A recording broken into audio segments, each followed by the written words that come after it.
So hello and welcome. Happy Friday. Today is Friday, July the 7th, and this is Backyard Beekeeping Questions and Answers, episode number 214.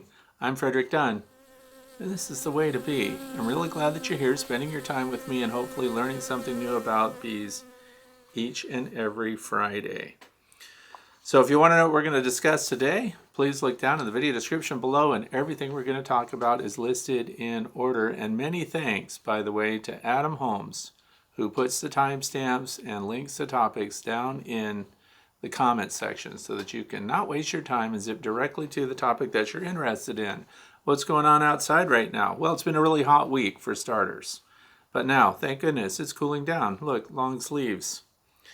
It's 85% relative humidity, but it's raining and there's storms coming through. That's really good too. It's 76 degrees Fahrenheit, which is 24 degrees Celsius. The winds are 3 miles per hour. So moderate winds, not bad at all. And the air quality, the fires from Canada, it's good. We're at a 2.5 PM, whatever that means. Is that parts per million or something? But the particulates in the air are not bad, so now you're free to do anything you want outside. For those of you who haven't experienced the smoke, good for you. And I know a lot of you are in really hot weather right now, and some of the things we're going to talk about are very important. And we want to keep your bees productive and surviving through the heat, through the dearth, things like that. So if you want to know how to submit your own topic for consideration for future Q&As, please go to thewaytobee.org. And there's a page, The Way to Be. You fill out the form, and then I'll think about it. It just depends on whether or not it's pertinent to the time of year.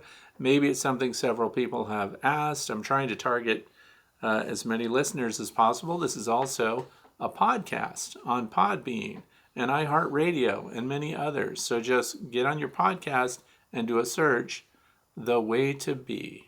THEWAYTOBEE. All right, let's jump right into it. The very first question today comes from Peg Murphy. That's her YouTube channel name. You mentioned that you use an inner cover that does not have a notch, which has the effect that the queen would then lay in the bottom box exclusively? Question mark. Did I get that right? What does this do for moisture and airflow? So I want to clear this up because for Peg and a lot of others, they don't understand why I'm suggesting no top venting, no upper entrances. And there are considerations, however, right? So if you're going to put a cover on, first of all, and that was the thumbnail for today's episode, I want to show you this one first because it's just a lot of fun.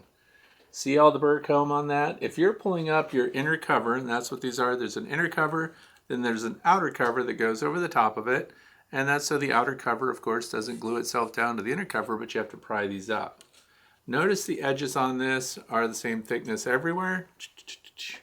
And then, of course, this facilitates being able to put a feeder, like a rapid round, or a bee buffet, or something like that on top of your inner cover to feed the bees down below, completely enclosed and protected from the weather, and so on. But here's the thing. I'm going to pull up one of my old covers, because I used to do it. I used to do the venting.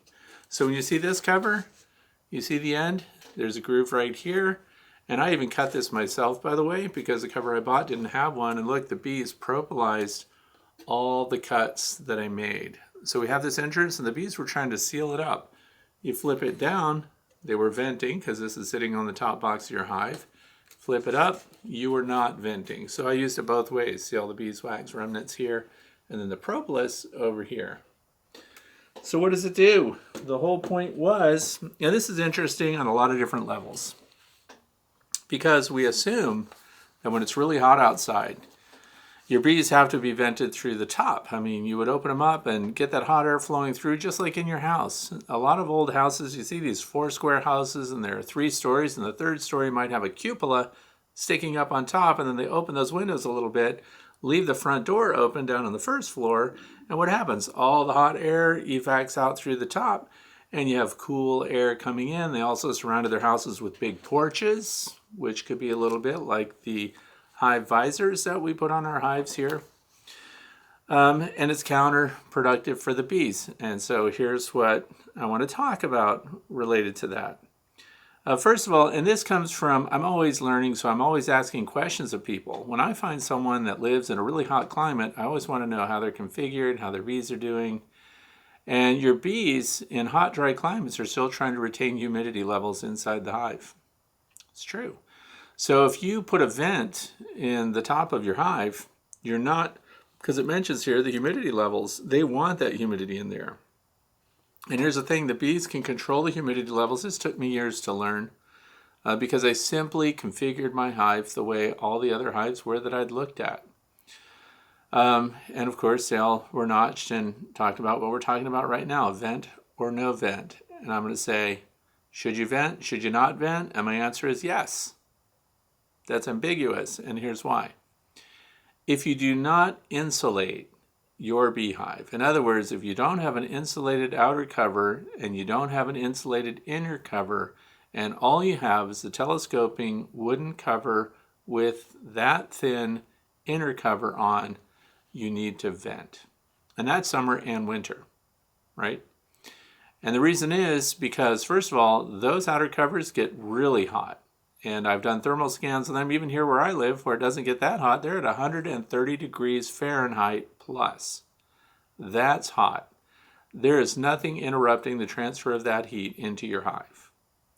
So if you don't vent, you're going to really cook the top box, or the bees are going to go into hyper overdrive trying to accommodate the movement of air and trying to keep what? Their brood humidified. So it really challenges your bees. Now, if you insulate the top, you do not vent. And the reason is because in the winter time, we don't worry then about condensation forming on the inner cover and directly above your bees and above your cluster. There's no venting. No dew point gets achieved directly over your bees. The dew point occurs and condensation forms on the inside of the sidewalls of your hive, which is no problem.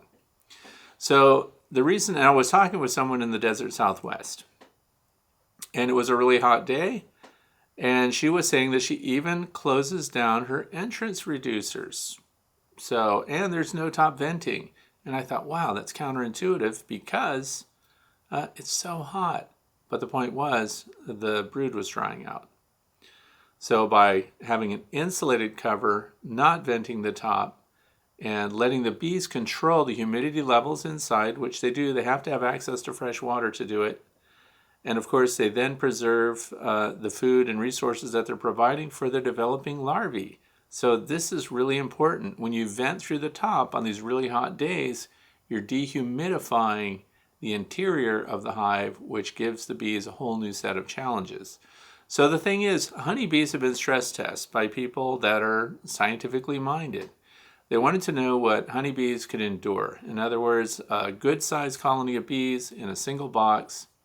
If they put them out in temperature extremes, and they did these tests in Hawaii, how hot could the bees manage? In other words, without upper venting and with upper venting. And without upper venting, they demonstrated as long as they had access to fresh water, that's key.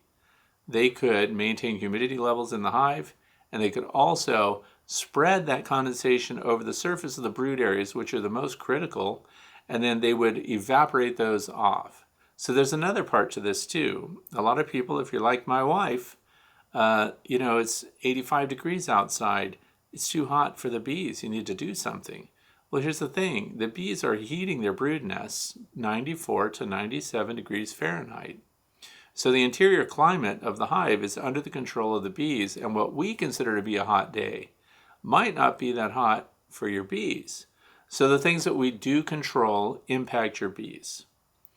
Now, why did I decide no top venting, no upper entrances? And how do we know? Well, first of all, if you ever put out swarm traps, how many of your swarm traps have vents through the top and openings up above? And then also an entrance down below. I'm going to wager that most of them do not, because scout bees that are checking out a cavity that they hope to lead their swarm to, if they find that it has crevices that are too big for them to fill with the propolis that I just showed you on those inner covers, if the crevices are too large or there's venting or the entrance is too large, they're unlikely to move into that space. So here's what we're doing as beekeepers. We wait till we have the bees, and we have a captive audience, and then we alter their climate by controlling the venting through the top and the bottom, whether the bees want it or not. My bees have demonstrated through their use of propolis that they do not want upper vents, period. As long as they have the ability to block it up, they block it up. So here's the other thing. I built feeder shims with integrated inner covers. So the whole shim, the inner cover, was all one piece. One of the first things one of my viewers said was, hey, you better put some screen vents in that thing, and because they need to be vented through the top. If you're going to put a rapid round over that center hole, you have no airflow through there. So I did that. I cut the 2-inch diameter holes. I put number 8 stainless steel screen in there, and then I gave them venting in the back of the hive, and then that, of course, carries up through that feeder shim and out through the hive cover. What did the bees do with the venting? If you gave them the opportunity, in other words, if you make this configuration change in September or October, the bees don't have the time and heat and resources to propolize everything. So when some people go to these winter configurations, you took the options away from the bees. And that was noted last year when I put together the Apimaye hives that have venting slats through the feeders on the top. The bees did not have the time to close those up, and I was kind of bothered by the fact that the bees had no control, and I couldn't even close off those vents. There's vents in the cover, vents in the feeders. This year, though, this is the first summer with the Apimaye hives, the bees have sealed up with propolis all of those slats, including the little inserts where they go up through to access feed, liquid or solid. They're even sealing those little vents. The bees are telling you they want to control that, not you. So the other thing is when I get to talk with people who are experts in cutouts in buildings, occupied buildings, sheds, unoccupied buildings, cavities, anywhere that bees are moving in. So I know there are a lot of people that do this, and they do massive numbers of them, but I don't have access to these people to talk to them. So the ones that would talk to me are Randy McCaffrey and, of course, Jeff Horchoff, which is Mr. Ed, right? And between them, they've done up to 2,000 cutouts of structures. So I always want to know.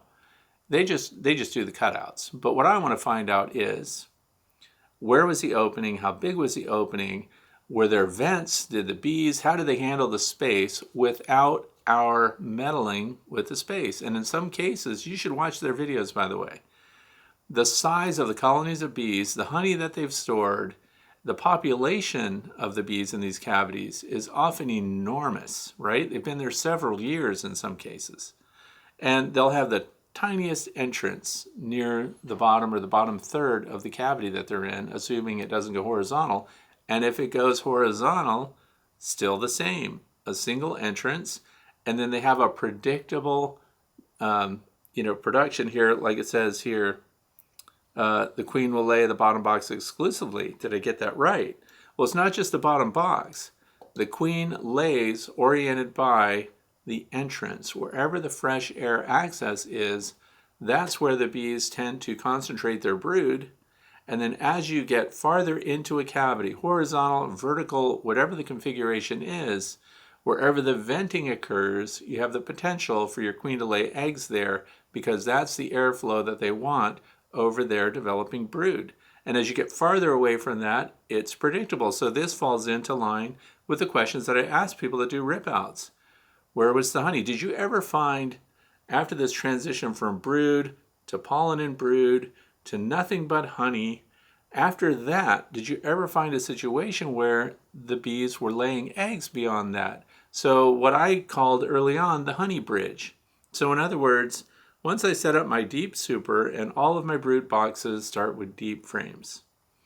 Once I have that established, and once I see them arc up and they start to fill those boxes, I put another box on until it becomes a box of nothing but honey.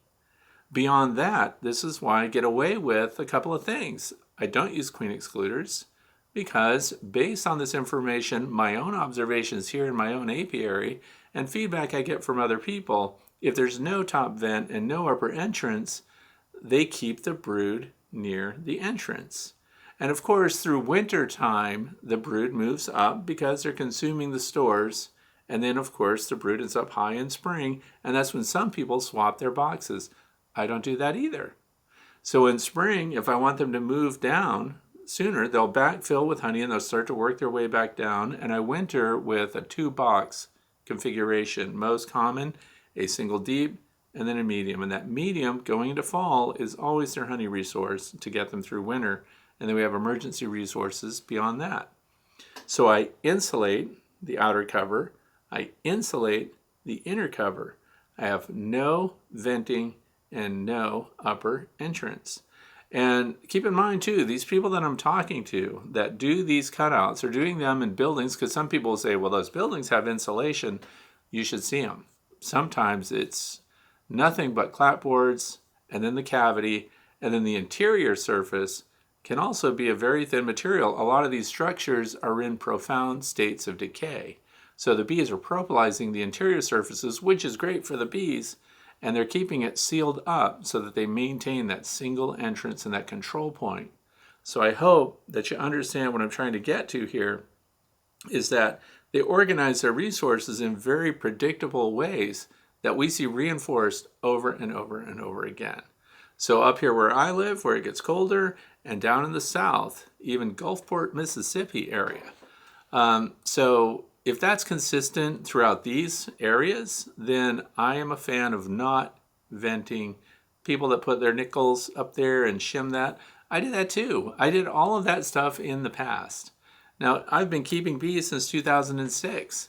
So I just followed suit with everything that I ever saw, and it made sense. And I read a study that showed that they wintered better with venting.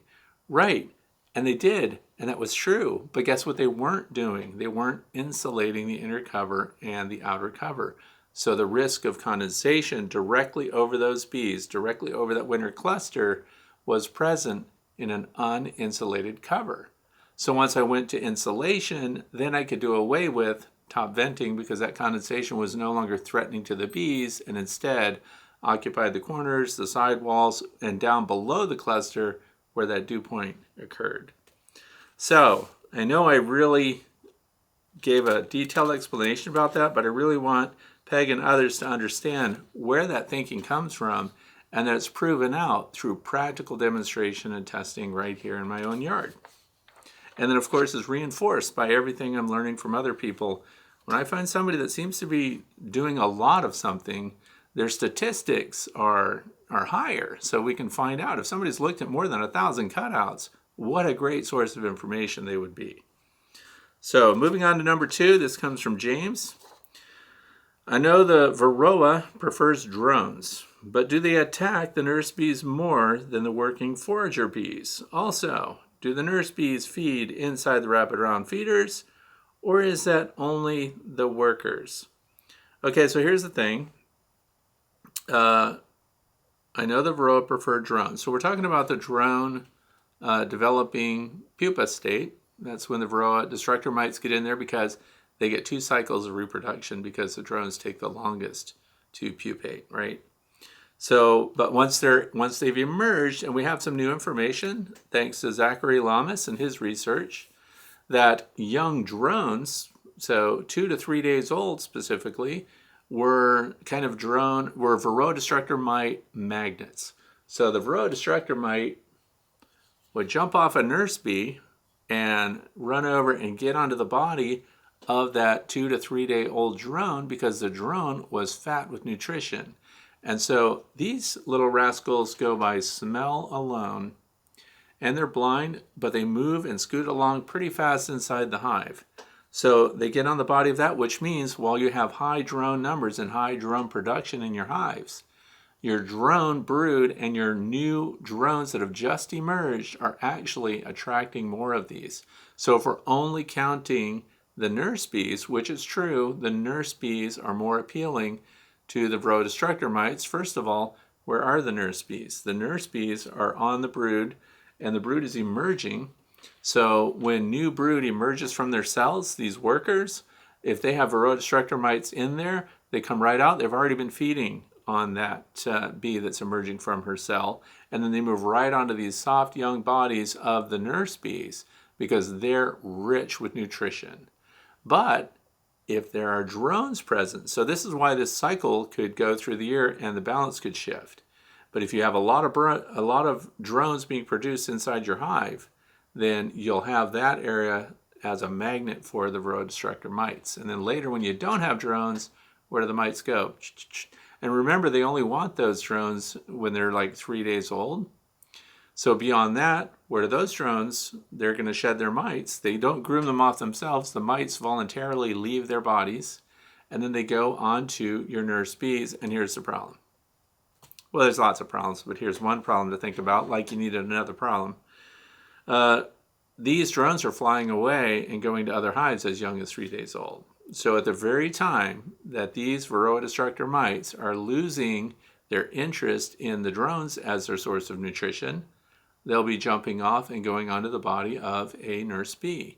And if that drone is flown to another hive, what is feeding the drone when they visit other hives? The nurse bees. So now we have drones in direct contact with nurse bees of another hive being fed through trophallaxis, and what's happening then? That mite leaves the drone and now it's on the body of another bee in another hive. See how hard it is to control Varroa destructor mites. So they do feed on the nurse bees more than the foragers, and that's because the foragers are working bees and they have less nutrition on them, and that's because they're not nourishing developing larvae where the nurse bees are, and therefore their resources and their kind of vitamin content in their bodies is much higher than the foraging bees. So the other question was, do nurse bees feed inside the rapid round? So here's the thing. Nurse bees attend to the brood, and you'll find them pretty isolated to those frames. So how do they get water? How do they get nourishment? So in other words, where are they getting their nectar? So we have bees that I call them storekeeper bees. So when bees are flying in from the outside and they've collected nectar from flowers and resources like that, when they're going in, they don't go and deliver that nectar directly to the honey stores, the honey cells, right? The bees that are inside, the house bees, take that from them and they transfer that to one another. And then, of course, they're also putting a lot of those resources right near the brood. So they're filling those cells first that are just in the outer ring of the brood, and they're passing it off. So those nurse bees get that nourishment right there, and they help do those transfers themselves. So those that would go up to the top and feed, it's basically acting like an interior forager. It doesn't mean a nurse bee couldn't be fed sugar syrup. It just means that based on their duties, when the hive is healthy and everything is thriving and we're mid-stride here as far as summer goes and everything, it's those foragers that are inside the hive that are also up in there getting your rapid round resources, and then they transfer that through trophallaxis throughout the other bees in the hive right down to the nurse bees too. So nurse bees can take it from those foragers before they ever get up there to transfer to the storekeeper bees. And when it comes to pollen, pollen goes directly from the field to the cells, and then the nurse bees and other bees that are inside the hive work that up into bee bread. So, and the other thing it says here is, I've never seen a mite, and I know that's not an accurate test. I visually inspect for mites on the bees inside my rapid round clear covers. So visualizing a mite, this is a rapid round, by the way, that we're talking about. You have a clear outer cover. We have this cover that stays on when there's liquid syrup in here, right? So if you're looking through here and hoping to see mites on your bees, the most likely place that the Varroa destructor mites will be on the body of those bees is going to be the abdomen. So they're going to be hidden away. When the bee is normally walking over the comb or landing on a landing board and scooting in, if you see Varroa destructor mites on the back of the bee, on the thorax, if you Google Varroa destructor mites on bees, most of the pictures are going to be of the Varroa destructor mites on the thorax and other conspicuous locations on the bees. If you're seeing that, you have an infestation. You have a problem. Don't try counting your mites and everything. It's time to come up with a treatment or control regimen for those bees right away, because they're already all over your workers. Now, the normal place to find them is in the abdomen, between the plates of their abdomen. So you'll see the little kind of a crescent moon of the back part of their body, and they'll be kind of on this angle. And look at the shape of a Varroa destructor mite. Their bodies are curved and it matches the contour of the abdomen of the bee. So they scoot under. So what you would see is this through the plates in the bee's abdomen. So you see these little edges. Now, I've looked carefully and I've never seen a mite able to scoot completely under. They're always revealed a little bit like that. So that's what you're looking for when you're looking at the abdomens of mites. And we're going to talk a little bit more about that in today's discussion. But just looking at them going to the drinker is not an effective way to find out whether you have mites or not. Although if you see mites on top of your bees, you're in a pickle. Let's move on to question number 3, which comes from Michael. Okay, I bought a 1/4 pound bag of seeds from Eden Brothers pre-spring, but I never got them planted, and will they be fine for next spring? So this is something too that people have asked me about because I grew a bunch of hyssop seeds inside during the winter time, so it's a lot of fun to do. And by the way, I transplanted them all outside and they're doing fantastic. So what I want you to do is, if you've got these seeds, and we've got seeds, my wife was asking me if, she likes to save everything and won't throw anything away, so she's planting seeds, and in some cases are 2 years old. So how do you know if it's still good? Well, I'm going to tell you. Here's a sandwich bag. This sandwich bag has a paper towel in it, and the paper towel I have folded over, so it's a double thick paper towel, and then I dampen it. So it's not dripping, but it's almost dripping. It's that moist. And then if you look at the front of it, I have seeds spread out all over the paper towel. And don't put them right next to each other, but just spread them out. What's the purpose of that? I mean, I'm not going to grow them from this, although I did do those experiments and started them until their little roots started to come out. This is a germination test. And this works on all seed types I've found. The Ziploc baggie keeps the paper towel moist so it doesn't dry out, and you'll find out by putting this, because hyssop seeds, for example, need daylight to germinate. So I put these on the windowsill or somewhere where they'll get a half a day of light, but within just a few days, you'll see the seeds start to sprout roots. And when they do that, you'll know the percentage of germination, right? So then you can look at them and you see if they're all viable, then you know that they're still good to go. And if you just bought these were purchased from Eden Brothers.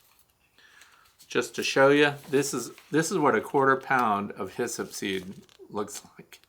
Now I've already planted a bunch of them, but this is probably more seeds than most of you will ever need. But these are packed for 2023. Seeds always say what year they're good for. But if you store these in a cool, dry place, and some require stratification.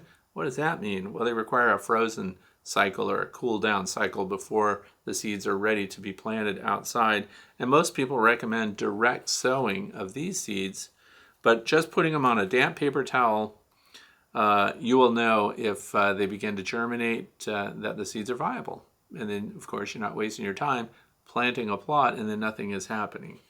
So that's how I find out. And I found that seeds that are, several years old sometimes make it. Fresher is always better if you use them on the year that they were, of course, picked for.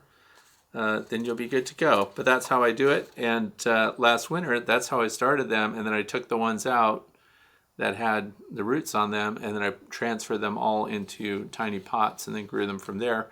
Totally unnecessary. I would not start them out again for growing in a Ziploc baggie.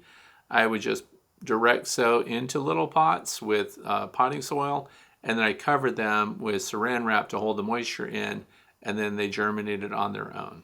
So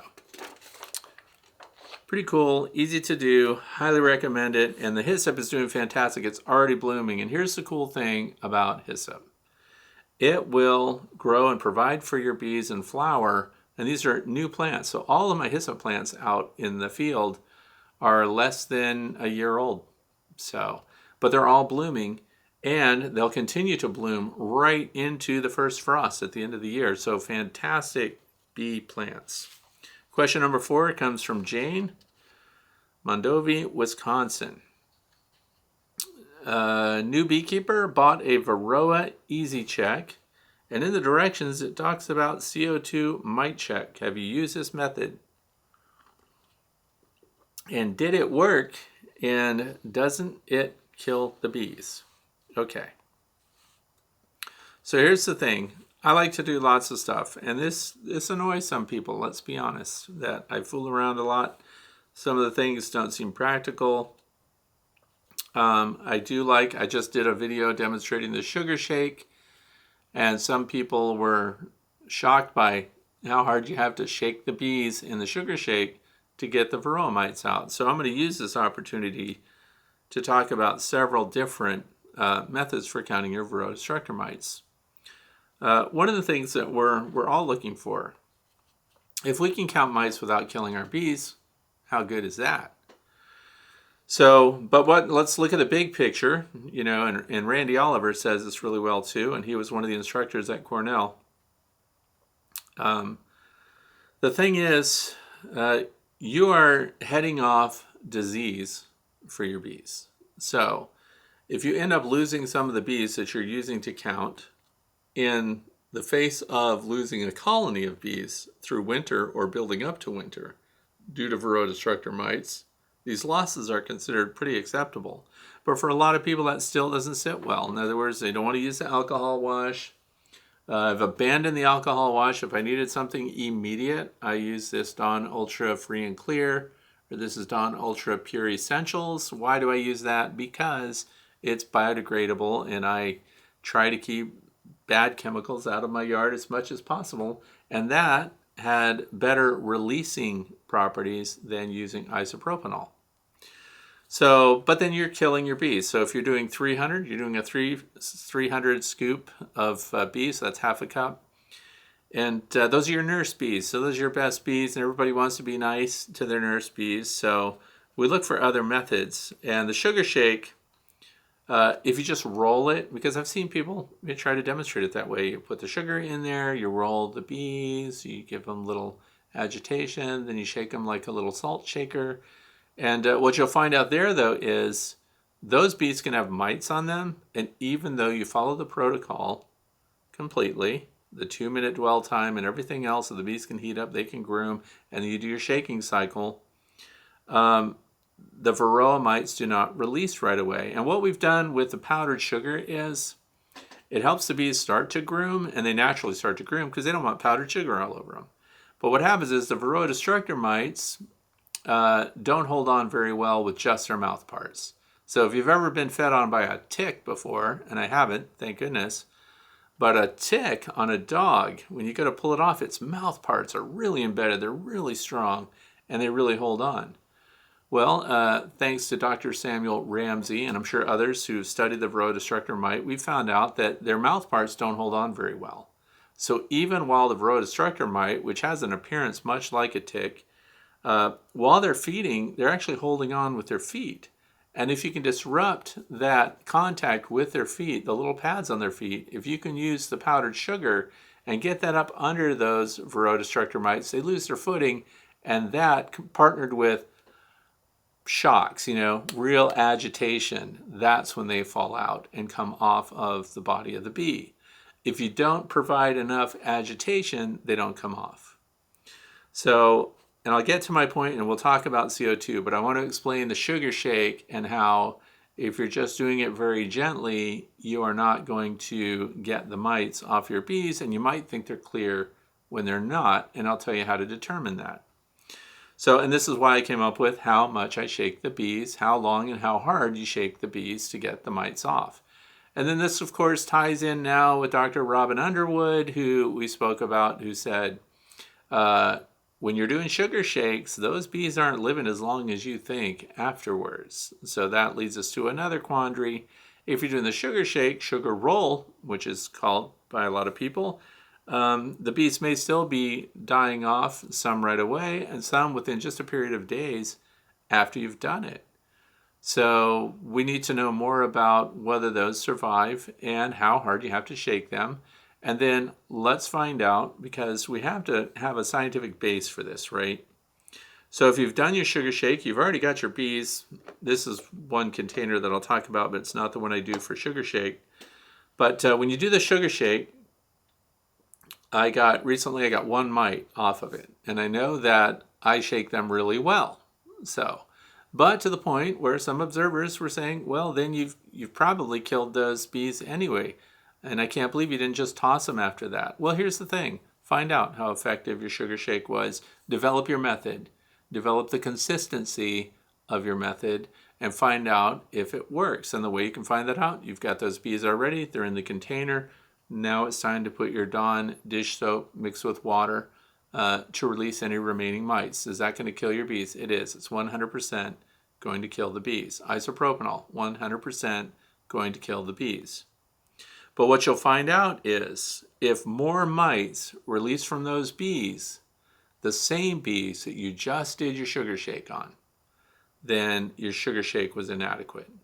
So, and what I've always said in the past is you're not needing scientific data. You don't need that level of accuracy. What you're trying to find out is, do my bees have mites? Do they not have mites? How infested are they, right? So if you do a sugar shake, even a gentle one or whatever, and if you end up with 6 or 7 mites out of that, you already have a problem. There's no reason to kill those bees. You already have a problem. You've got 6 or 7 mites, and so you're going to have to treat the colony, especially this time of year. If those numbers occur this time of year, they're only going to double every month, roughly, between now and the end of the year. So you're going to have to do something to mitigate, to control the mites. So the sugar shake may or may not reduce the life of your bees. And in some cases, if you really hammer it, then of course you dump out a bunch of dead bees right away. But I watch the bees shake off the sugar. I watch them getting licked by the other bees in their colony. And then they move on. So they're capable of moving on. Now, there could be sublethal injury, that reduces your bee's effectiveness. But it's kind of a feel-good thing. Now, let's fast forward to the CO2. This is the CO2. By the way, there's a CO2 system that they sell online that you really don't need. This is the EasyCheck, Varroa EasyCheck. These jars are available. I just marked this for CO2. And I marked the top for CO2. And look, I even put an arrow on there because I teach people about stuff. So I want everything to be clearly marked. So what's the CO2 like? First of all, it comes in these 16-gram containers. So the other thing is you might be thinking about what's the expense of it. Well, for the backyard beekeeper, it's not that expensive because I buy these containers, I think there's 10 in a pack, which comes down to $1.69 per canister, per 16-gram canister. And then I can get 6 or 7 CO2 knockouts out of this. So it's the same thing as before. You're going to put, now with the CO2 method, they drop it to 200 bees. I don't know why, but we're set up when we're doing Varroa mite counts to 300 bees, which is half a cup. So if you go to 200 bees, it's less. But I'm going to say something now that's going to annoy a lot of people. So the CO2 method, once they're in there and they're knocked out, and by the way, that happens right away. When you put, CO2 is something that settles low. So it'll displace the air. So when you put this in here and you open this up, you open it gently and let that run in there for 6 to 10 seconds. You'll watch the bees, if they're all fluttering around in here, they drop to the bottom right away. Okay, so they're out. Now, if you continue to flood that with CO2 past those 10 seconds, you can kill them. So you want to follow those instructions and you'll find your parameters. The longer you expose these bees to CO2, and also it's so loose when it goes through the needle when it goes through the hole in the top, that the air that's in here is blowing out the top and in some cases around these edges as well. So the CO2 settles, and unless you had fans blowing in there, you're not going to be giving them fresh air for now. So here's what I recommend, because then you have to shake them and agitate them. If you're doing this with your bees, right, you're still jamming them up and hammering them around in there, and then you're counting on these Varroa destructor mites to come through these openings and settle here in the bottom. I'm going to suggest something, and those procedures are well known and you can try it, but it's been proven not to be very effective, especially if you follow their instructions to the letter. You're going to find out you're not really going to get a good read on how many Varroa destructor mites are in here. But the good news is the bees will, of course, recover, and then depending on how much you did this, right, you could be messing them up just the same as you did when you've got the sugar shake going on. So is there another option? Yes, there is. And this is the part that's going to bother people because, if you're a sideliner, commercial beekeeper, you won't have the time to do what I'm about to suggest. So let's go back to our friend, the Varroa Destructor mite. Where's this mite going to be? On the body of the bee. What do we have to do? We're trying to get them off. So we're shaking them off. And with CO2, we've knocked out the bee and the mite. So they're both taking a sleep, right? They're snoozing. And then we want them to get off. So we want to knock them off of the bee. But here's what I'm going to suggest to you. For those with time on their hands and those who really enjoy science and really want to see things up close. And here's what I like. I like to catch these mites alive, and I want to see them clamoring around. I don't know why. I just do. So collect your 200 bees in this container, and it can be any container. Doesn't even have to be this one, because what I'm about to tell you to do is a lot of fun. You take them alive and you bring them home. And hopefully, because you're a backyard beekeeper, where's home? Home is 80 feet that way. So you get them in your jar, you take them in, and you set up on your kitchen table. That's what I recommend. That's my wife's favorite place for me to set up to do mite counts and things like that. So now that they're here and they're alive, they're not knocked out yet, I set up my stereo microscope. Now, that's overkill. You might not need it. And I also have these empty pretzel containers, the big long pretzels that are clear, that container. I lay that sideways on the table with the closed end facing the window. Any bees I put in it will not come out even though the lid's off. They naturally head for the window and then they'll just be bumping up against the side. So this is my setup, and I probably need to make a video of this because it is fun to do. And you can just have a big magnifying glass. So you can have a 3x or a 5x magnifying glass, or just get the really strong reading glasses. They're like $3 each at your local drugstore. And you set up your little area with your white piece of paper and everything. And if you need tweezers, but you can just use your fingers. So here's what you do. Now you hit them with your 10 seconds of CO2 and down they go. And keep them in here, but you can take the lid off.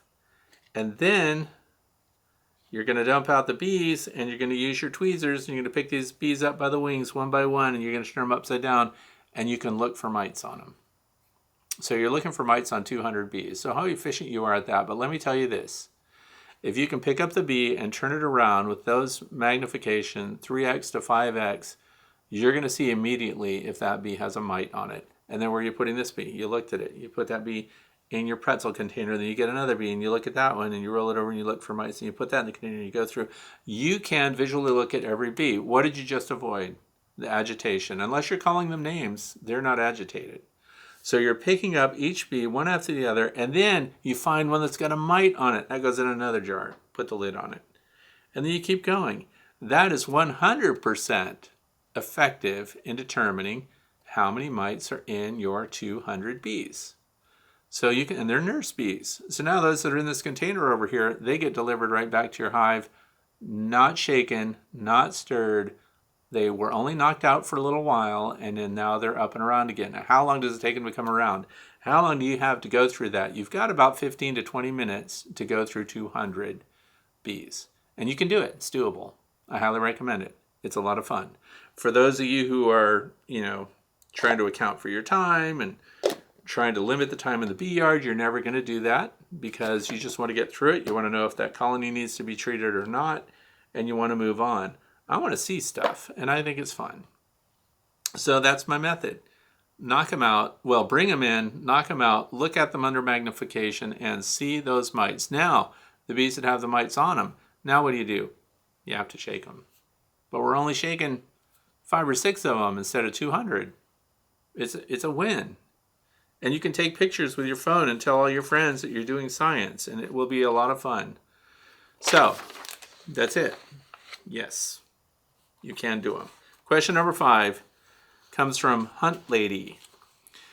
And this is an important area too, for those of you who have visitors and things like that, and we're thinking about bee sting therapy, right? So Hunt Lady writes, I recently had a bee call to a man who had been in pest control for years. On this day, he was stung and had an anaphylactic reaction. He wanted to know if he would be allergic to bees from now on. My second husband was a master beekeeper for over 35 years, and one morning he stepped out on his back porch drinking a cup of coffee and was stung on the lip. He went into anaphylactic shock, but managed to hit himself with an EpiPen. We both carry them as part of our public service. So in other words, they're responders, which is why he had an EpiPen with him. Because that was kind of my first question. If you weren't allergic, why would you have an EpiPen? But if you're an emergency responder, EMS, or something like that, you might have those with you. And he called 911 before he passed out. And after that, he could no longer keep bees. So that's a master beekeeper with over 30 years of experience, unable to keep bees anymore. He was stung once more in his life, but the EpiPen shot stopped the reaction from becoming life-threatening. So the reason that she sent me this email is because it's a large topic, but the fad of so-called apitherapy and the casual ways in which it is conducted is concerning. Best regards from Carlsbad, New Mexico, and they're having temps over 100 degrees Fahrenheit. So anyway, this is an area that we need to talk about, but as an educator, if I'm teaching people about bees, I'm very careful when it crosses into areas of health and well-being. Because I err on the side of failing safe, as I often say. So I want people not to be stung. So I don't ever encourage people to go out and just get yourself a bunch of stings and it's good for you kind of thing. And when that goes into apitherapy, and for those of you who don't know what that is, apitherapy involves anything that comes from bees. So we most frequently hear of people getting an apitherapy kit or something like that. You can get them right through the mail. A lot of people sell them. What is it? It's a package of worker bees, and you're supposed to sting yourself with them. So, and I'm just going to give you a brief paragraph on this. It says, apitherapy, or the use of honeybee products for medical purposes, is generally considered safe when practiced by a qualified healthcare professional. However, there are some risks associated with apitherapy, such as allergic reactions, infection, and anaphylaxis, which was described in the question. So all I want to do is get you to the point where, if you're thinking about apitherapy, for yourself, you take the risk for that.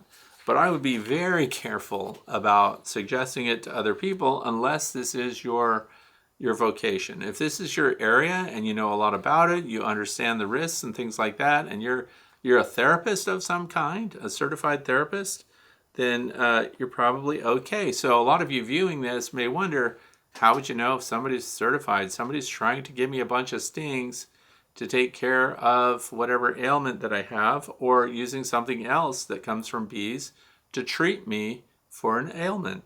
Well, there is the American Apitherapy Society. And they have a website, and I checked it out, and I really actually liked everything that I saw there.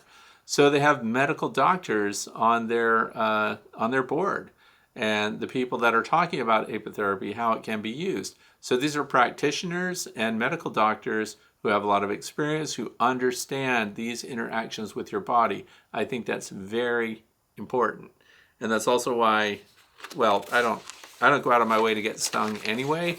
So I know a lot of people think that that's a rite of passage, but I like bee suits. I like to wear gloves when it's appropriate, and of course a veil when you walk around out there. Getting stung is not the end of the world, but it doesn't mean you want one. So I think the concern here is, and I think it's a valid point, that we need to be careful about telling people to sting themselves. It can go bad. It's part of my life too, that my grandmother up in Vermont, in Chester, Vermont, was a beekeeper. And my grandfather, who's a minister in that town, he was stung by bees because he was around my grandmother and she was keeping bees. And eventually, instead of developing a tolerance to the bee stings, he went the other way. Much like we have a case here where a master beekeeper with over 35 years experience gets stung one day and all of a sudden it goes bad. I'm sure that's rare. But for my grandfather, when he got stung and he had a reaction, he had to go to the physician who said she can't keep bees anymore because stings like that could kill you. Now, back then, they didn't have EpiPens. So, but I wouldn't personally, when somebody tells me they're allergic and they want to keep bees, I ask about the level of response that their body has. If it involves their respiratory system and they're in danger and they need an EpiPen just to survive the event, I would not be keeping bees at all, period. And if I developed a sensitivity on that level, I would get rid of all my bees. I would stop keeping bees. It's not worth it to risk human life and health. That's just my opinion. Question number 6, it comes from Rob, Southern New Hampshire. It says, I'm just getting back about my packaged bees with deformed wing virus, and like you suggested, the bees with deformed wings completely disappeared as the old packaged bees got replaced by the newly hatched bees. I haven't seen a bee with deformed wing virus in weeks, so you were correct. Thank you. I like that story. And although the bees are healthier, there have been a couple more issues. I found a larva on the landing board, and I checked back a bit later, and there were 2 dead varroa mites next to it. It makes me think that maybe the queen has some VSH traits. VSH, for those of you who don't know, is Varroa Sensitive Hygienic. Maybe the bees pulled the larvae and cleaned the cell. This was before all the packaged bees had been replaced by the new bees. So it's true that some of these sensitive and hygienic bees, they'll sense that there's a varroa in a cell, and sometimes they'll just uncap the pupa cell, and then they'll let air go in there because that's detrimental to the varroa mites and their reproduction. So they'll also detect and smell when varroa mites are present in those developing pupa, and they'll pull them out and they'll drag them out and get rid of them. So the good news is they're trying to take care of it. And so that's a good time and opportunity to do a mite count because you want to know what the loads are. Even if you're treatment free, should you be counting mites? And I say yes. Why? Because you need to know which of your colonies are managing their mite loads and which of your colonies are not. In fact, some of these hygienic bees, and I've had them for years, they'll get so ADHD about going after those mites that they'll reduce the brood. In other words, they'll fight the mites so fervently that they'll even drag out and kill and get rid of developing bees in the colony to where it impacts their reproduction. So sometimes they can overdo it, uncapping and things like that. But you do the mite counts because you want to know if they're getting them under control. If they are, you've got your reproductive stock to continue working your way towards colonies that won't require treatment, but hopefully you're still doing interventions and integrated pest management, screen bottom boards if you can get them, and things like that that are enclosed is my recommendation because you have passive control over mites. But that was very interesting, and I'm glad that that was shared. If you want to see what your bees are doing, because you won't notice this often. Also, you sometimes don't notice when Varroa destructor mites fall into a tray or sheets that you can pull out from under your hive because there are also little tiny bugs in there that will drag away and eat those Varroa destructor mites. And so if you're not checking very often and the tray doesn't have something in it that contains them, I don't recommend putting water in those trays because now you've added humidity to a hive that may be trying to dehumidify honey. But you can put things like mineral oil, and if it's a sheet that you slide in, you can spray it with PAM cooking spray. That holds those little mites right where they land. And you need to do that fairly often as far as pulling them out and inspecting because guess what else? You're going to have bits of pollen and propolis and everything else that's inside the hive falling through the screen and cluttering it all up. So once a week would probably be a good routine for pulling those out and looking at them. So, yeah. Next question, number 7, comes from Bonnie, Scottville, Michigan. We're in the process of building a long Langstroth hive using your plans. General set of plans and very sturdy. I'm sure it will last my lifetime. Thinking ahead to making legs and wondering if the hive should be level or have a slight tilt as common with long laying hives. Okay, so here's the thing. For those of you who are wondering too, because I do get this question from time to time, how do I find the plans and the prints that you offer us for free? They're on the website, thewaytobee.org, and it says prints for you.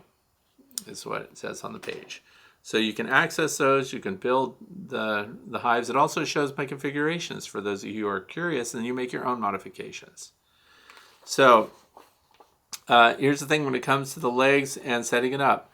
when it comes to tilting your hive stand, so a lot of you are setting up your beehives for the first time. You just got into beekeeping. So the general practice is to tilt your hives towards the landing board.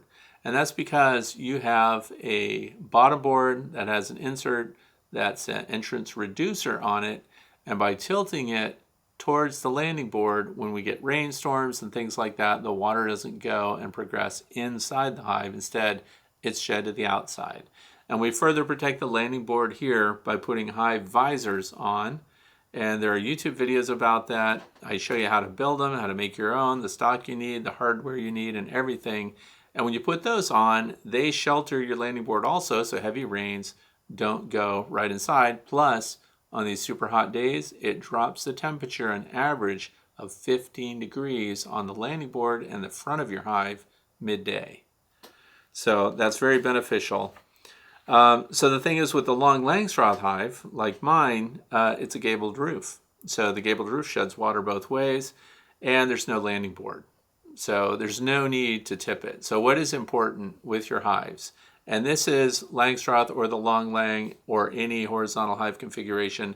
If the top is flat, you might want to tip it a little bit because you want to shed the water off to the sides, or you want snow to melt and drip one specific direction, usually to the southern side or southeastern side if you're in the northern hemisphere.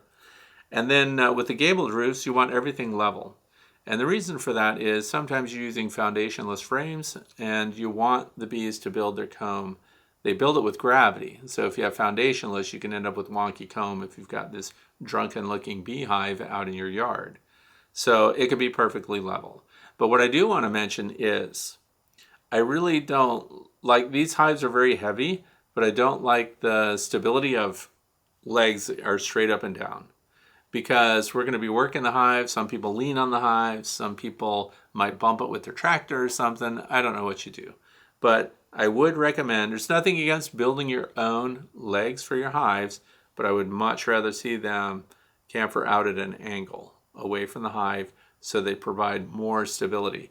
Because these hives are heavy, but we could still get heavy storms and things like that. And it just looks top heavy when the legs are going straight down. Now, one of the fixes for that, if you look at my videos about my long Langstroth hives, I've actually driven hardware into the ground. So I have different types. I have pipe that's been driven into the ground because when we're supporting something by a vertical pipe, it's either through soil friction, so the deeper you go, the sidewalls of the pipe or the angle iron that you're using are held by the friction of the soil, and the other is compression load. So as you drive it down more, you can put gravel down there, and then of course if you're drilling a hole or something like that, the compression load is supported by soil density too. So the other thing is, if you don't want to build your stand like that, those are my favorites because they'll never go anywhere, and you're going to be strapping your hive to them. So another hive stand that is fantastic as far as strength, supporting capability, and adapting to uneven ground. I started using these a few years back, and now I have a lot of them out in my bee yard. And they are the Lyson hive stands, and they're built for the Lyson hives, which are polystyrene hives, but it will hold like 6 of them. So these hive stands are overkill because they have a capacity of 1,100 pounds, and that's 550 per set, and then you will put them together, you have a pair, 1,100 pounds. So you can more than support a long Langstroth hive that's built as heavy as you want it to be. And that's what I really like about the long Langstroth hive, but there's nothing stopping you from building your own Langstroth hives also. It's just that when you're lifting things and you're lifting boxes, people already complain about the 8 frame deeps and 10 frame deeps and lifting them up when they're full of honey. See, the beauty of the horizontal hive is, and it's a Langstroth, it takes all the Langstroth frames, and we don't care how heavy it gets. So you can build the sidewalls of that beehive as thick as you want them to be because it's never going to go anywhere. We're not migratory beekeepers, we're backyard beekeepers. They become a fixture of your landscape. So like the Lyson hive stands, they're galvanized steel, they're heavy duty. I think they're fantastic, and if I need to put together, as I did this past week, emergency hive stands and things like that, I have 2 stands I go to. If it's on level ground and I'm just putting up a nuke or something like that, I use the Bee Smart Designs plastic hive stand. And the reason is it's lightweight, it's a grab and go, and guess what else I like to use the Be Smart Designs hive stands for? I sit on them. Because you actually, part of the structure of the stand is that you put a wooden bottom board on it, and then you drive screws into the wooden bottom board through the sidewalls of the hive stand. They're lightweight and they have a lot of practical use. So one is to sit out there, sit on them and drink your coffee. Oh, let's go look at that hive over there. You pick up your hive stand, you go and you sit it over there. And it's a piece of equipment that stays out in your bee yard. Hey, let's do an inspection of this hive over here. So we grab this Be Smart lightweight hive stand and we put it over next to that, and guess where we're putting our boxes and our lid and stuff like that while we're inspecting the hive? Right on that hive stand. Lightweight. Carry it around. And I'm saying that because this is a practical thing to have in your bee yard, and I'm going to tie it in with something else. You can put your hive butler on that, the tote, or any kind of tote that you use on that stand, and then of course put your stuff on while you're doing inspections. And it's a place you pull your frame out, your brood frame, instead of hanging it off the side of your beehive where it's exposed and bees can fall off, or if your queen's on there, you put it in a hive butler tote or some other kind of tote, and it's sheltered, and anything comes off of that frame, they're in that bin so you can see what's going on. So they have utility. But when it comes to these license stands, they're heavy and they can handle, multiple hives. I like to put one hive on them and then I leave a lot of space next to it. Now what do I have? I've got a license stand with a 6-foot span from 2x4s. They're built to accommodate standard 2x4s. A 6-foot span is more than enough, and now when I'm inspecting that hive, where's everything being set? On the extension of the 2x4s that are part of this hive stand, and you set everything right there. Nothing goes on the ground. You need to weed whack or mow around an area, they're well up off the ground. You got little dips or an odd, slant or slope to your terrain, and now you want to move your hive to another location, you just pick it up and move it. It's got a little off. Each of the legs adjusts individually, and so it accommodates a lot. I know I'm on my soapbox about that, but the horizontal hives can be absolutely level in every direction. That benefits you, the bees, everything. And the hive stands that I recommend are the Lyson hive stands, and you can get them a lot of different places. By the way, I went to the Lyson website. They're over $300 for the set. If you go to Better Bee right now, of course, I don't know when you're watching this or listening, but they're $124.95 per set from Better Bee. And then, of course, you're going to pay shipping. But tell them that I sent you if you get those stands from Better Bee so that you can pay the same as everybody else. So question number 8 comes from Brad. Hi, Fred. I have an observation hive. Thanks for your videos. And I have a question about pollen storage. I noticed they store dry pollen and wet pollen. I know the wet pollen, bee bread, has a limited shelf life, but does the dry pollen have a much longer or indefinite shelf life? Thanks. Okay, so here's the thing for Brad. The dry pollen that I see in the cells, just the nurse bees haven't gotten to it yet. So, because remember what I mentioned earlier is that the foraging bees that come back with pollen on their hind legs, they go right in, they do a waggle dance, of course, first at the dance floor to let everybody know where this pollen came from so they can all taste it. They'll put their tongues out and you'll see them tasting it and finding out if it's something that they want. And then that bee will go off and scratch it off of its hind legs right into the cells. And so you'll see little dry balls of pollen, the way it comes right off of the bee just sitting in the cells. And that's just a matter of time before those nurse bees get to that and they'll start working it up. It's already got some nectar in it because when the bees are going out to collect the pollen, they use the nectar that they're carrying in their honey crop that'll come out on their tongue, and then they'll run. You'll see them running their forelimbs down the length of their tongue, and then they're grooming it. That's how they're sticking all the pollen together so it stays on the bee so they can bring it back. So this processing has actually already begun. And then what happens is inside the hive, the nurse bees that are attending to that, they work it up even more, and then they'll pack it in more, and then they'll contribute sometimes honey, nectar, and then even they'll, if it's something they don't like, they'll even seal it off with wax, just like they would finished honey. So they can actually mummify the pollen that's in there if they don't want to deal with it, and sometimes that's because it carries a pesticide load. But so it's just a matter of it hasn't been worked yet. Now here's another thing. If you're seeing that there's a lot of pollen being brought in and none of it is being processed, in other words, the bees aren't working it, you know there's brood and that they need it, you should also be looking at your open larvae and see if they're sitting in little pools of food and resources, because as soon as they've hatched from that egg, the nurse bee should be in there just filling it with food. So every cell that's got a larva in it should be wet and should be well nourished. And then that lets you know that they have the resources that they need. On the flip side of that, if you see dry pollen and you see that they are having larvae that are in their cells and that they're not swimming in nutrition, then you may have a problem with carbohydrates in the hive. So you may have a lack of nectar. So these are just other things to kind of pay attention to. But in the observation hives, it's very easy to see. That's why I like the observation hives. We can see if the cells are shiny and there's nectar and things are being stored in there. But if everything is dry and there's low nutrition in those cells with the larvae, but there's plenty of pollen in there, I would consider, especially with an observation hive, I would put the jar of sugar syrup on there and see if that isn't what their problem is. So, but eventually, and as far as dry pollen, none of it really is dry. But having a longer shelf life, the fresh pollen is always the best. And the older it is, the more it's likely to be ignored by the bees. So, and ultimately, hopefully they clean it out. But here's what happens sometimes with pollen.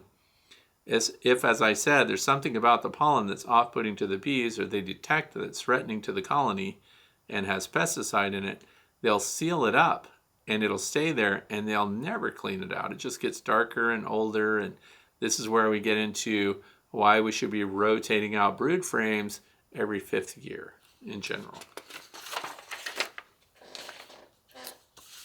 Question number 9. Joseph Alvarez. I have a question. I'm in Houston. Do they swarm to trees or hang from the exterior of a house? And a lot of times, do they make comb? And if no one messes with them, would they stay there? Why is that? So we're talking about bees that swarm. And sometimes you'll come across a swarm of bees that just stays. Now around here this year, where I live, they are taking off. In fact, they're not even sticking around for an hour in some cases, which is amazing to me. They're finding places to go. Maybe somebody's got swarm traps around here. I don't know what's going on, but they're not bivouacking for very long. So the other thing is, even here in the northeastern United States, sometimes bees don't find a home. And there were bees in my bee yard on a maple tree that stayed, a tiny cluster, not interested in them. But you know what they did? They left little bits of beeswax all over that branch. So you can see it nice and white, brand new beeswax. So when bees leave the hive, they're primed to build comb.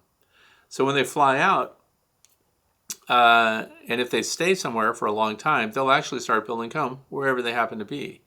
And so one of our members of our beekeeping organization here, at the end of the year when the fall leaves fell off of trees and bushes and things like that, there was a huge series of comb, right? So the bees had been there all summer long unobserved because of the foliage and everything. And so they built out nice paddles of beeswax. And then, of course, when the temperatures started dropping into the freezing temps at night, they just died out because they couldn't handle the cold. They're not sheltered. So in other words, what they're letting you know when they start building comb on their tree branches is not that they found a great spot to be, but that they could find no place to live. So those bees need to be rescued. They will not survive exposed. Now that I've said that, what kind of bees are most likely to build their comb exposed with no protective shelter?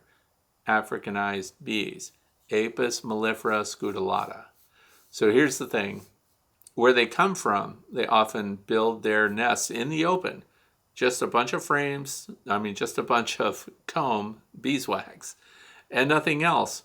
And this is why they're such hostile bees. Nothing is going to mess with that exposed honeycomb, brood, and pupa, everything else that's there. Because these bees are going to full on defend everything that's there. But another thing that those bees have a habit of doing, building a nest, reproducing, building their numbers, and absconding, flying away, and completely starting a new colony somewhere else, or frequently swarming and leaving behind a new queen and regenerating as they go. So that kind of bee and those genetics tend to do that where they've come from. Sometimes that could be part of why they do that here, but you would know right away if you had hybridized, Africanized bees building comb like that, they would be in your face the minute you were anywhere near them.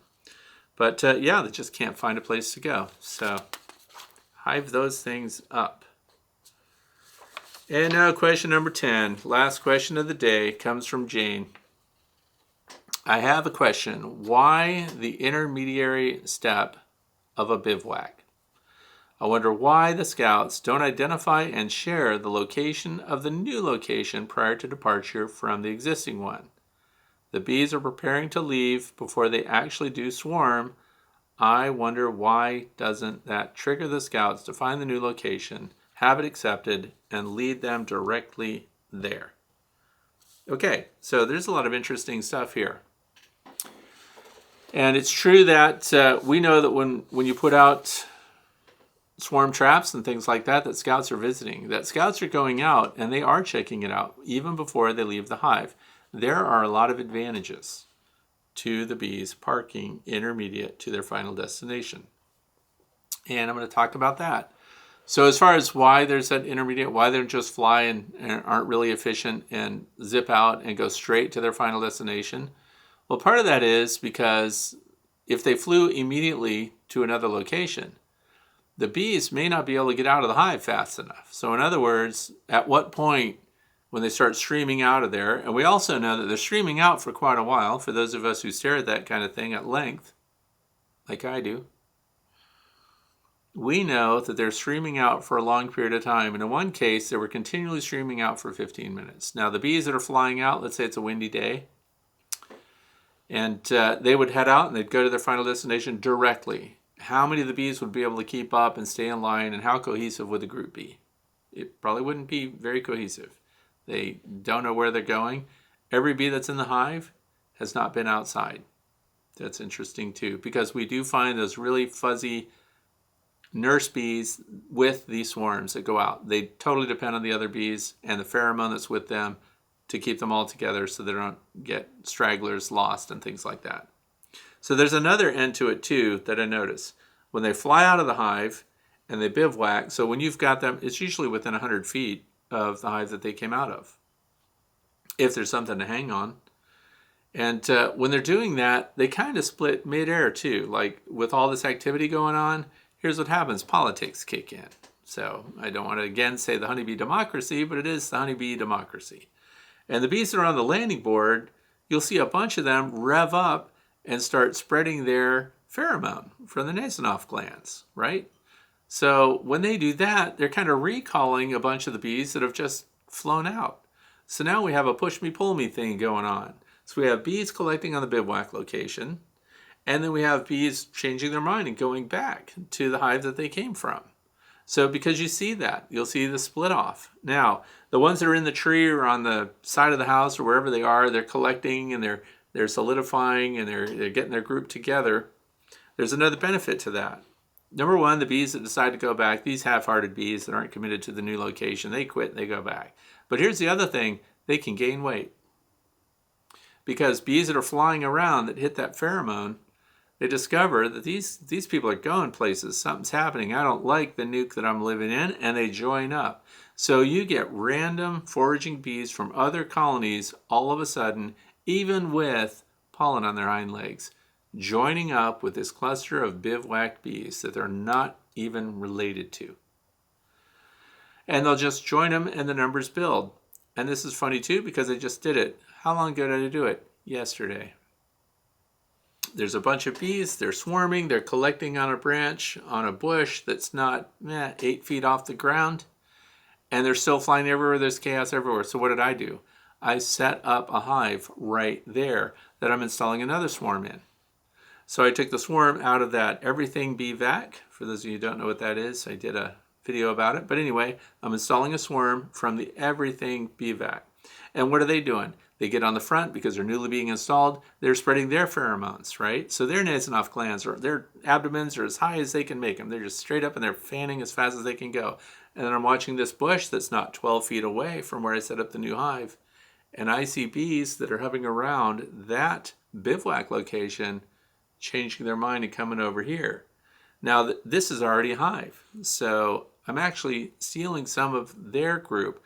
But then I was also noticing some of the bees were leaving from the front of my hive and they're going to the bivouac bees. Now, these are different swarms, but their dynamic changes. So they solidify their numbers while they're in the bivouac location, and their scouts continue to go out. And here's the best part of that too.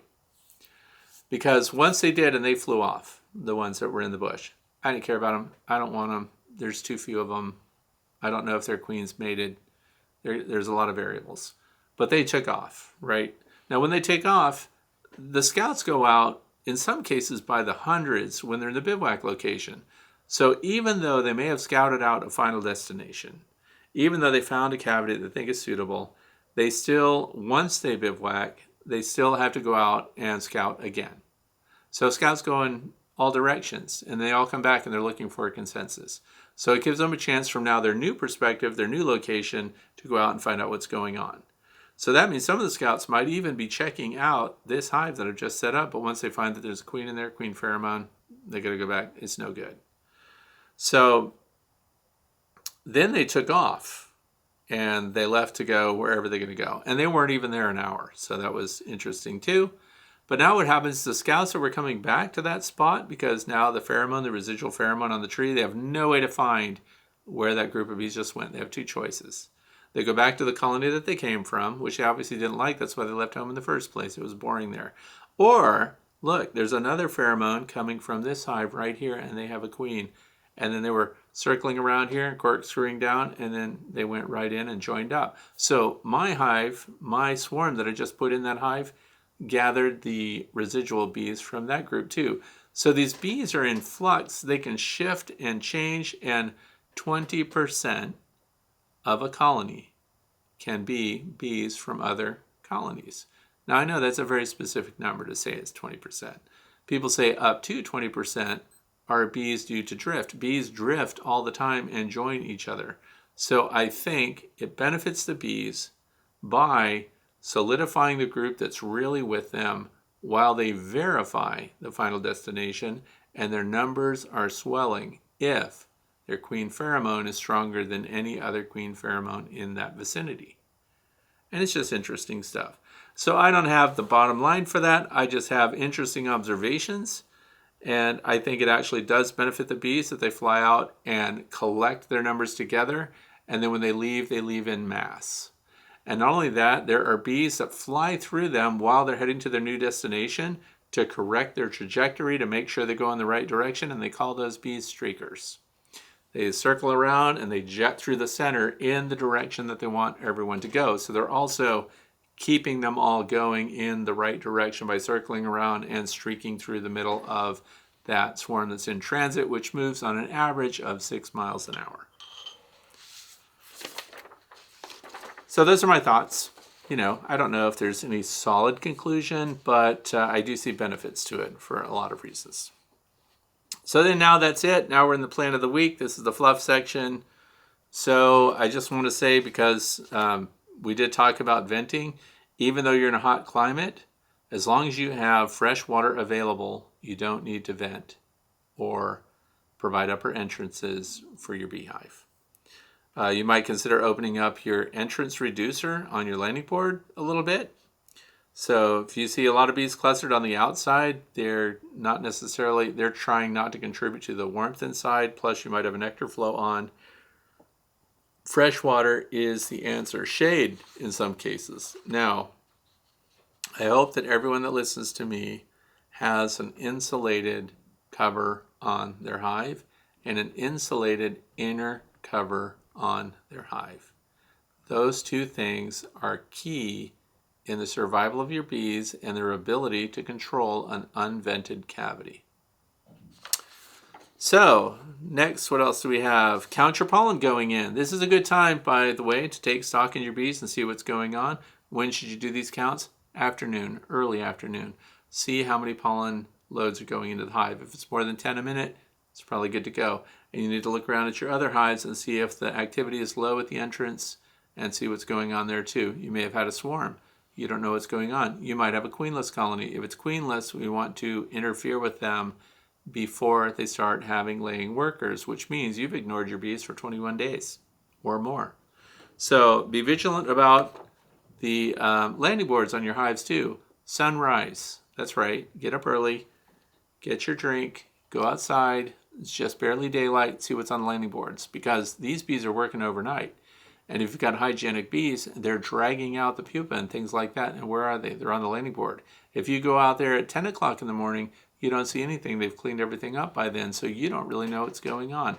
It's a chance to see if they're cleaning things out, if they have problems, if they're discarding bees that have deformed wing virus and things like that. So early morning checks, pollen counts in the afternoon. Mite counts, know your mites. Use some method, whatever satisfies your conscience, to count your mites. Bottom board counts show you that mites are present, don't show you what the levels are. But we should expect low levels, no more than 2% this time of year. If you've got more than 6 mites in a 300 bee count, then you're at a level where you have to start thinking about what you're going to do with those bees. If you're in 20 or 30 mites that are coming out when you're doing some kind of sugar shake or something like that, you're in a real pickle this time of year, because those numbers are only going to increase. And the reason I bring that up right now is because this is your opportunity before your next nectar flow to get mites under control so they don't spread disease through your hives that will impact their ability to survive winter. So, failing colonies that are queenless, but you don't want more bees. So you've got a queenless colony and the brood is opening up. So now you can combine them with a stronger colony. So I highly recommend you do that. Now let's say you have 2 deep boxes. Like you've got a deep brood box over here and they seem queenless. But you've got a deep and then you do mediums after that over here. You don't want to have 2 deeps on that stack. So what you do is you take your colony, the weak colony that you're combining with the strong colony, and put an escape board under it. So you put that box on top of the bee escape board. And then the bees will go through the bee escape and they'll join that other colony. And then you pull your deep box off and then you pull off your bee escape board and you put the cover back and you restore them. You've blended your bees. Okay. So let's see, combine failing colonies. Oh yeah, for those of you who have honey supers on, that you don't want to keep stacking them up. We're back here, beekeepers. We can kind of take the honey as we go, so to speak. So making sure that the boxes down below have the resources your bees need to get through winter. Deep box, medium super, as I described, full of honey. That's their insurance policy. Above that, if you start to inspect a beehive, you pull that inner cover and it is covered with burr comb, they are at risk of being honey bound. They really want to expand.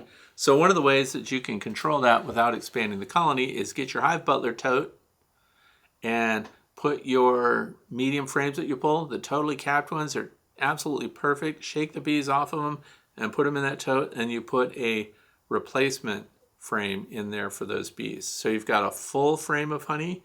You pull the next full frame out, you've got a new foundation in there, and you've got a full frame of honey, so every other one. That's called checkerboarding. So then use them to draw out comb. Now, if it's later in the year, we still have plenty of time right now. But if you don't want to use comb that you want to recycle back your drawn comb that's empty to these hives too. It keeps them going, it keeps them productive, and it will keep them from becoming honey bound. And you won't have to add boxes. The adding of the boxes is something commercial people have to do because they really time their honey harvest so that they do all of the surplus, all the supers at one time. Where the backyard beekeeper has the opportunity now, because what are we getting? We're getting clover and we're getting milkweed and stuff like that right now. So those honeys can be separated if we just draw the frames now and rotate them out, extract them as we go, keep them in some kind of tote where they're protected, and then come back out and do the same thing with other hives. So it's a cascade of harvesting your honey as you go. The other thing is we have skunks that have showed up again. So if you want to look around your hives to see what's going on out there, if you see a bunch of smushed down grass and little muddy paw prints and little muddy prints on the front of your hives, they're being harassed. And it can cause a change in the behavior of your bees. So if you walk out to what should be a passive colony of bees and instead they start stinging you, or you're picking up guards when you're still 50 feet from the hive, something may be harassing your bees. So pay attention to predators and things that are harassing your bees at night. If you can't put cameras out there, look for signs. So look for signs of the ground being disrupted. And then, so what I put out there yesterday, I put my noise makers out there. In fact, when I found out that a skunk was harassing one of my nuke boxes, and it was really standing on its tiptoes because the box is about, the entrance is about 15 inches, but I like to tell people 16 to 18 inches puts them out of skunk range. This one was a little lower than that. So the skunk was feeding on them. It was obvious. And then so they went out there last night. So 2:30 this morning, the alarms went off and the skunk tried to feed there but couldn't stand the noise and left. So that's how I'm keeping them out. Those are my suggestions for the week. Keep water available and just keep up with your hives. Good chance to level things up and make sure it's all good to go. Thanks for watching me and spending your time with me today. I hope that you have a fantastic weekend with your bees. Thanks for being here.